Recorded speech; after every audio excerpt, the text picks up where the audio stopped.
সম্পৃক্ততা আছে। সেজন্য আমরা প্রত্যেকটা লোক ইতিপূর্বে যেখানে গেছি আপনাদের কাছে কিন্তু সরাসরি আমরা ভোট চাই নাই। এই জন্যই চাই নাই যেহেতু আমরা একটা ইসলামিক রাজনৈতিক দল।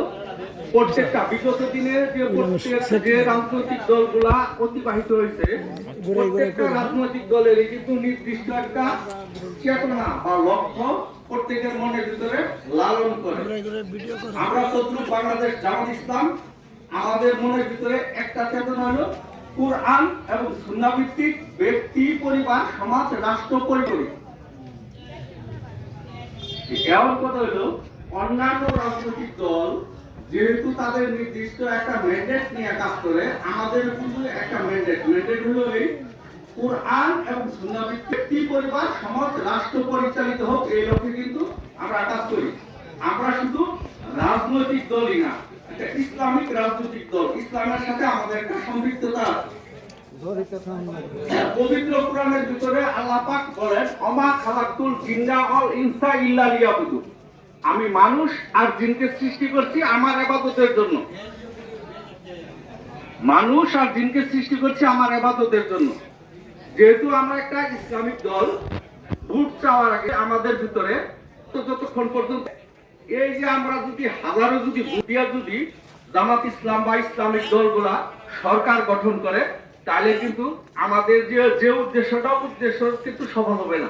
এই জন্যই হবে না বিগত দিনগুলাতে কোনো না কোনো রাজনৈতিক দল তারা আমাদের এই দেশটা পরিচালনার দায়িত্বে ছিল।